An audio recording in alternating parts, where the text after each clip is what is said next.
Pilathara Pappinisseri KSTP road നവീകരണത്തിന്റെ ഭാഗമായി വലിയ വാഹനങ്ങൾ വഴിതിരിച്ചുവിടാത്തത് വൻ ഗതാഗത കുരുക്കിന് ഇടയാക്കുന്നു. രോഗിയുമായി പോവുകയായിരുന്ന ആംബുലൻസ് ഉൾപ്പെടെ ഗതാഗത കുരുക്കിൽ കുടുങ്ങി.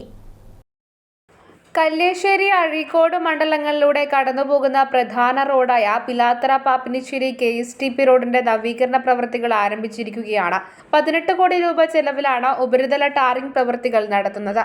നവീകരണ പ്രവൃത്തി ആരംഭിച്ചതിന് ശേഷം ചരക്ക് വാഹനങ്ങൾ ഉൾപ്പെടെ എല്ലാ വാഹനങ്ങളും റോഡിലൂടെ കടന്നുപോകുന്നതോടെ വലിയ ഗതാഗത കുരുക്കാണ് അനുഭവപ്പെടുന്നത്.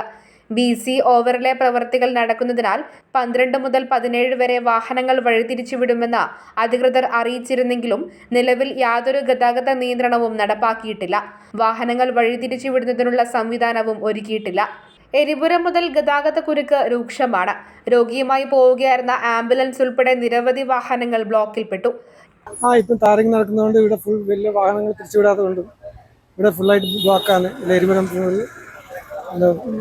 മണ്ടൂർ വരെയുള്ള റോഡ് ഫുൾ ബ്ലോക്കാണ്. ഇത് വളവട്ടത്തിനെ വലിയ വലിയ വാഹനങ്ങൾ തിരിച്ചുവിട്ടിട്ടുണ്ടെങ്കിൽ ഇത്ര പ്രശ്നം ഉണ്ടാവില്ല.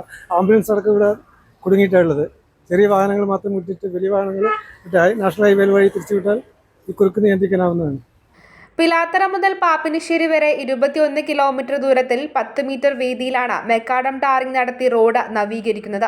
പഴയങ്ങാടിയിൽ നിന്ന് വരുന്ന വാഹനങ്ങൾ എരിപുരം കുപ്പം റോഡ് വഴി പയ്യന്നൂർ ഭാഗത്തേക്കും, പയ്യന്നൂർ ഭാഗത്ത് നിന്ന് വരുന്ന വാഹനങ്ങൾ തളിപ്പറമ്പ് ഹൈവേ വഴി പഴയങ്ങാടി ഭാഗത്തേക്കും പോകണമെന്ന് പൊതുമരാമത്ത് വകുപ്പ് എക്സിക്യൂട്ടീവ് എഞ്ചിനീയർ അറിയിച്ചിരുന്നെങ്കിലും അത് നിലവിൽ നടപ്പിലാക്കിയിട്ടില്ല.